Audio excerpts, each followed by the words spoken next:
let me say this. The Lakers aren't trading LeBron James. Thanks. All right, LeBron James is the only thing the Lakers have going for them, period. Is he the only person right now within the organization that we even are certain is good at what they do?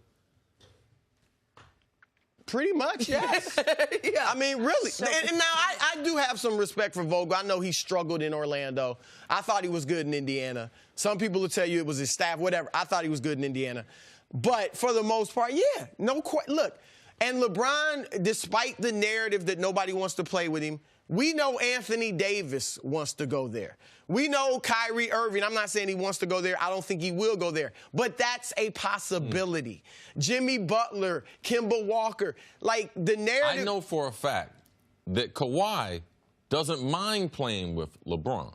Right. That is right. Not necessarily that he's thirsting to, but that he's not opposed to. I would have known if he didn't want to play with LeBron. I was also the first one that said it's not necessarily L.A. meaning the Lakers. That means it could be the Clippers, their front office, Jerry West, and all that. So we have Kawhi, who wouldn't mind playing with them, and we have Anthony Davis. There's only one of these big-name free agents, sorry to interrupt you, that I feel like we know beyond a shadow of a doubt from his own comments and from logic that the Lakers are less attractive with LeBron there.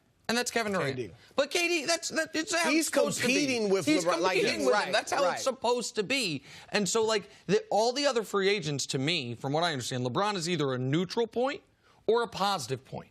And so, but go ahead. I agree. And here's the thing from a Philly perspective, or any other team that would try to trade for LeBron. LeBron wants to be with the Lakers. It wasn't just, Magic Johnson's there, I'm going to go there. He was going there pretty much anyway. But does he think he still wants to be with the Lakers? Yes, he wants to be in L.A. He didn't go there. I understand he wants to be in L.A., but why does he want to be on the Lakers? Well, he wants to be in L.A. I mean, seriously. Like, and I don't think he's bigger than the Clippers. Then maybe there'd be some traction. Possibly because the way the franchise is looking right now. But I know in the past, LeBron, it was always, he felt he's bigger than the Clippers. The Lakers are the glamour franchise of the NBA. He's one of the biggest names the league has ever had. He wants to be there because his family.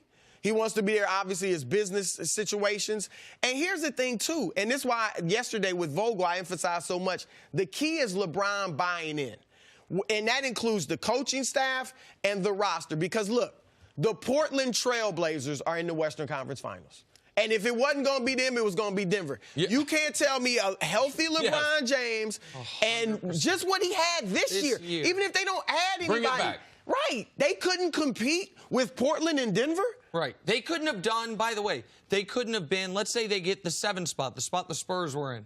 Let's just say. Because that was that side of the bracket. Right, that side of the bracket. They couldn't have, the Spurs took Denver to 7 games. And listen, folks in Denver, you guys earned my respect. Jokic was spectacular starting out game. Jokic was, he proved himself.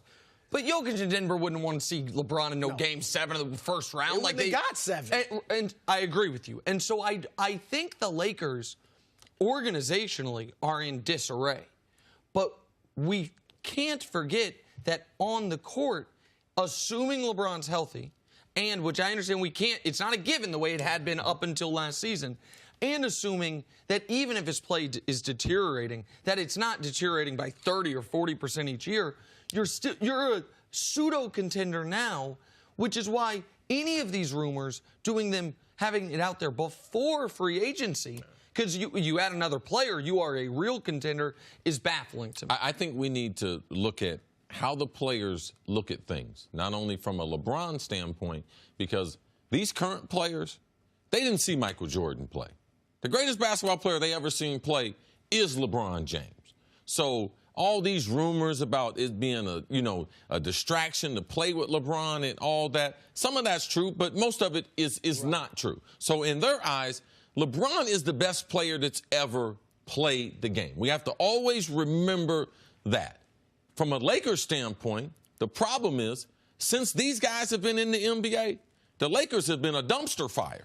They haven't been in the playoffs. They haven't been one of the elite basketball programs. So, yeah, they do look at LeBron as if, yeah, man, I would like to be able to do that. He's an iconic player. but this is not an iconic franchise to them. They're not like us. No, you're absolutely right. Like, they're looking at the Clippers.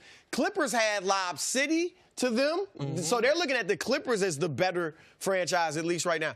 And quickly, Nick, if another team were to try to trade for LeBron, they would have to weigh in, he doesn't want to be here.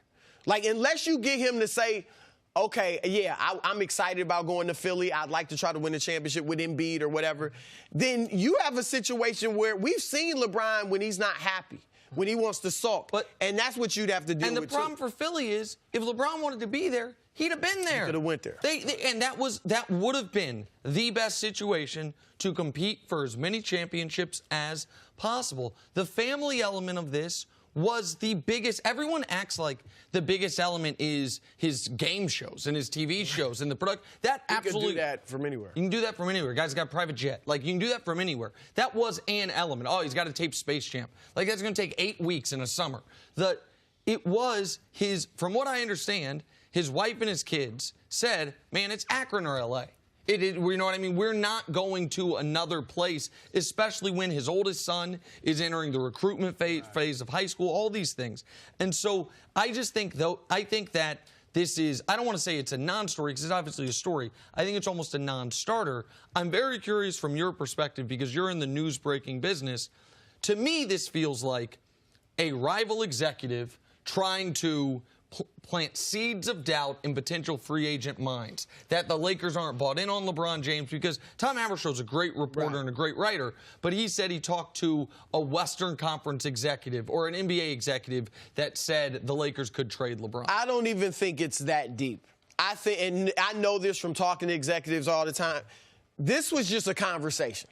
And this was, what do you think that, Lakers do or Philly? Hey, heck, if I'm Philly, maybe I'm looking to, I think they should, they might try to get LeBron for Ben Simmons. No, like, it's that type of discussion. Well, there's some real conversations as far as Ben Simmons. Now with his second year, failing in the playoffs, not being able to get the numbers that he got during the regular season, they also have the same agent. And if you're going to get off of Ben Simmons, you got to move him somewhere.